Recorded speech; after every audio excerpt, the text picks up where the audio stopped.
Alors, comment diagnostiquer rapidement une thermopompe murale ou centrale, inverter, ayant une mauvaise performance autre qu'une fuite de réfrigérant qu'on a vu dans la formation numéro 4?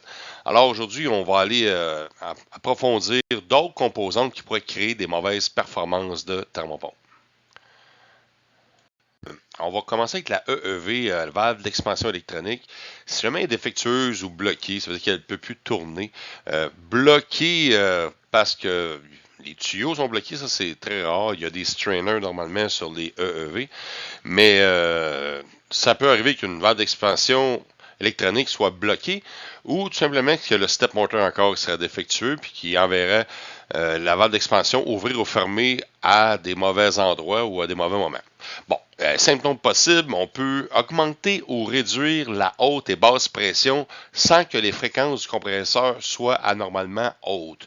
Ça veut dire que si on a vu dans la formation numéro 4 que si on a une fuite, le système va essayer de tourner plus vite pour aller récupérer plus rapidement son gaz pour pas créer une haute pression.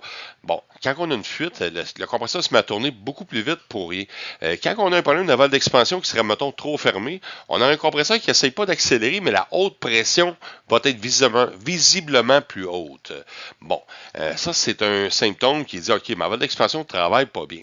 Alors, on vérifie, on reset, on nettoie la valve d'expansion, on teste les résistances, on fait tout ça, mais au final, ça se peut aussi que ce soit la valve d'expansion ou le body lui-même. Alors, ça, c'est pour le vérifier, c'est comment tester une valve d'expansion. Nécessite une lecture des sondes T3, T4 et FR pour confirmer son fonctionnement en chauffage. Alors, si on a T3 et la température de T3 qui est la température du radiateur et T4 qui est la température de l'ambiant extérieur et les fréquences pour les hertz du compresseur, si en chauffage, on a, comme on dit, un compresseur qui tourne à une vitesse normale, on va dire entre 40 et 50, il fait 0 Celsius dehors. T3 et T4 sont des températures absolument normales. Genre, il fait T3 est à moins 3 et T4 est à 0.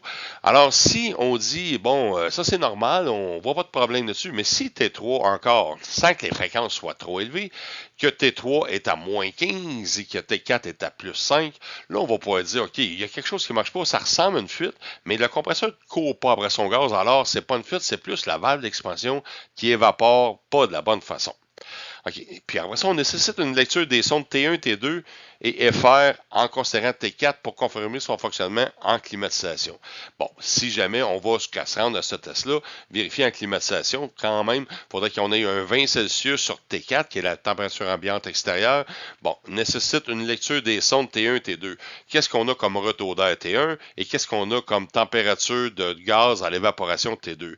Bon, ça encore, si ta valve d'expansion travaille mal, tu vas avoir des températures un peu étranges sur T2. Alors, c'est avec encore les informations des sondes et aussi tout ce qu'on peut trouver autour des symptômes possibles de problèmes de pression, problèmes d'évaporation trop froide, ou pas de bonne évaporation non plus, pression trop basse. Ça peut être lié à la bobine de valve d'expansion. On sait comment la tester, on l'a vu dans les parties 1 et 2.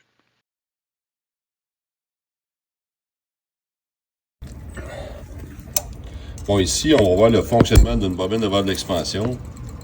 On va écouter le bruit qu'elle fait.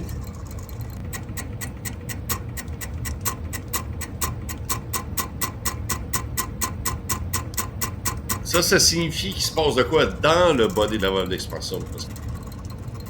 Le principe, c'est que la valve d'expansion se repositionne à chaque fois qu'on remet le courant dessus. Si on entend le bruit ching, ching, ching, ching, ching, ça veut dire qu'il se passe de quoi? Il y a quelque chose qui fonctionne bien, mais il reste d'autres tests à faire.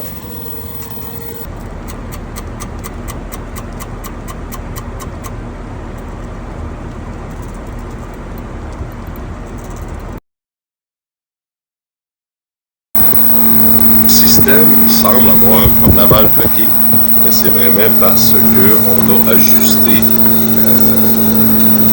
la valve d'expansion même en utilisant le stepper motor en faisant tourner sur lui-même. On peut voir qu'on est rendu à pratiquement 700 livres, fait qu'il est temps que je rouvre un peu cette valve-là afin que la pression descende. Vous pouvez la voir descendre lentement.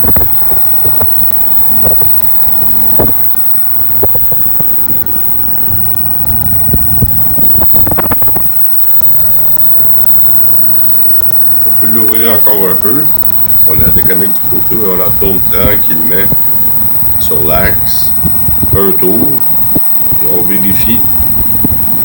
Ça permet de descendre la pression du système. On peut même l'ajuster temporairement. Ça devient comme une détente, comme un piston. Si on réussit à y trouver sa bonne valeur, soit en climatisation, si on a une détente à l'extérieur, on est capable d'ajuster. Si le stepper moteur fonctionne mal, on peut quand même l'ajuster à 45 degrés d'évaporation. Avoir un système fonctionnel jusqu'à temps qu'on amène le stepper moteur. En la fermant, je crée automatiquement une hausse de pression. On peut la voir monter.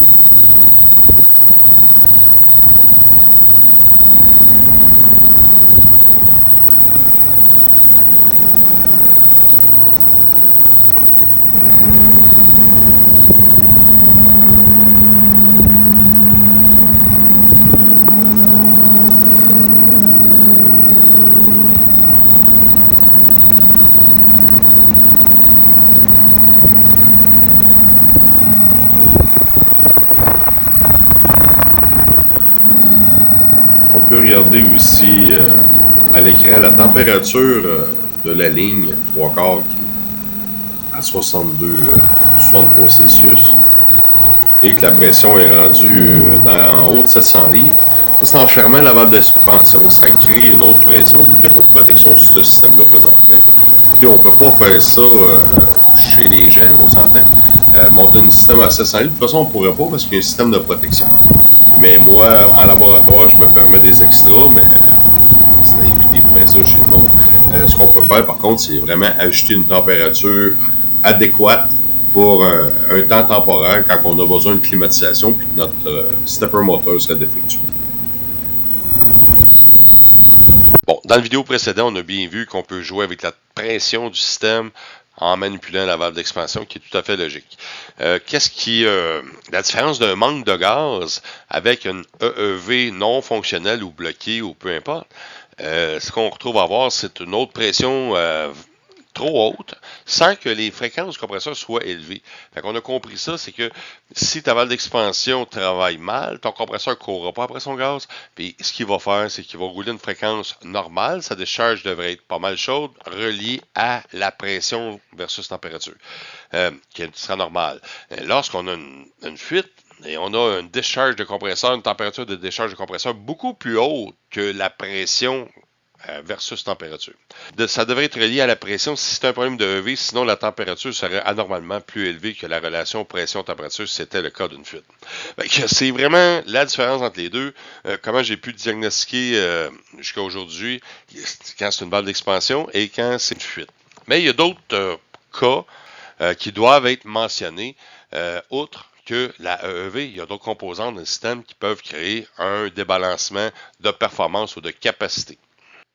Bon, si on vérifie la EEV fonctionne bien, pas de fuite de réfrigérant, peut-être ça peut être le compresseur le problème qui peut créer une mauvaise performance de système ou simplement un système qui n'a aucune performance. Ça serait plutôt ce qui arriverait si on aurait un compresseur défectueux mécaniquement. Alors, si on a vérifié le compresseur électriquement, alors on a 3 résistances égales, comme on a vu dans les vidéos précédentes.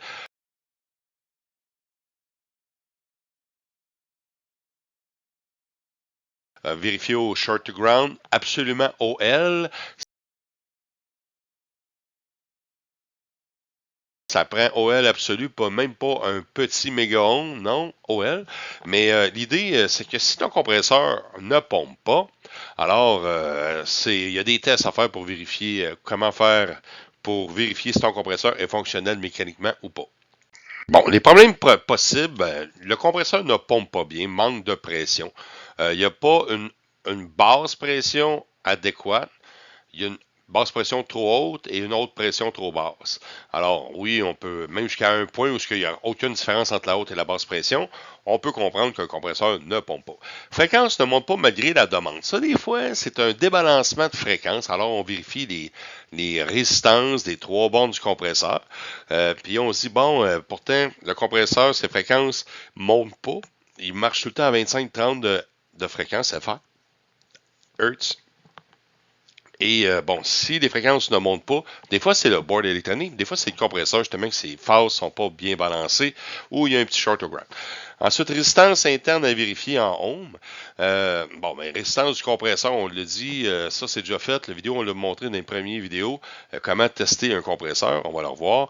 Et valve réversible défectueuse, mélange gaz chaud et froid. Bon, à partir du temps où tu as vu que ton compresseur ne fonctionne pas, on peut vérifier la reversing valve, la décharge compresseur. Si la décharge compresseur est trop chaude, il faut vérifier les tuyaux de la reversing valve. Il ne devrait pas avoir de différence s'il y a une circulation de gaz. Si tous les tuyaux de la reversing valve sont de la même température, les lignes sont de la même température, les pressions ne bougent pas, on s'entend que le compresseur pompe tout simplement pas.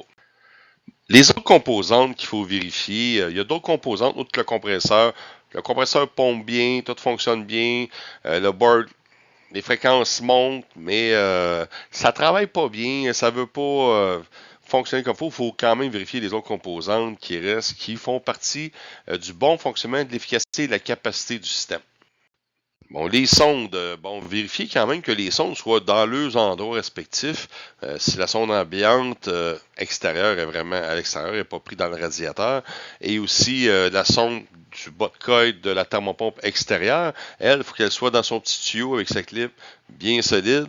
Et aussi la sonde de décharge compresseur, il faut qu'elle soit sur le tuyau de la décharge. Bon, on s'entend. La T1, quand on parle d'une murale, T1 et T2, j'ai déjà vu après un nettoyage que les sondes avaient été déplacées, n'avaient pas été remis en place et les sondes touchaient au tuyau et la machine fonctionnait mal. Fait qu'à vérifier le positionnement, c'est important. Et aussi les valeurs et résistances si possible. Ça veut dire si vous voyez que vous avez un débalancement en pouvant vérifier les valeurs des sondes online, qu'on va dire, pendant qu'elles fonctionnent, avec un display ou avec la manette ou toutes les façons qu'on a démontrées auparavant. Si vous êtes capable de vérifier puis vous voyez un débalancement, quelque chose d'anormal comme température, trop gros écart et tout, vous pouvez quand même aller vérifier la résistance, si les résistances des sondes sont bonnes. En général, les sondes qui lient la mauvaise résistance, ça n'arrive pas souvent. En général, sont bonnes ou sont pas bonnes, les sondes. Alors, la conclusion rapide de tout ça, pour assurer une bonne performance, bon, on vérifie la propriété du système, contrôler les sondes T3, T4 et TP comme on a expliqué, observer les fréquences du compresseur, évaluer les composantes critiques EEV, compresseur, valve 4 voies avec les températures de la valve 4 voies, compresseur, les résistances du compresseur et aussi la EEV, voir si tout est fonctionnel. Tenir compte des températures extérieures OAT ambiant. Bon, c'est sûr qu'une thermopompe, il ne faut quand même pas l'oublier ce bout-là. Une thermopompe, quand il fait plus 8 dehors, ne fonctionne pas à sa pleine capacité. Il n'ira pas à sa pleine capacité. C'est pas sa fonction. Pas les thermopompes d'aujourd'hui. Rendu à 0, devrait atteindre à 60-70% de capacité. Puis rendu à des basses températures, ça peut varier, mais en général, elle va aller à son maximum de compression. Alors, il faut se tenir compte quand même OAT qui est Outdoor Ambient Temperature. Faut quand même vérifier que si la température ambiante extérieure permet d'avoir une grosse capacité.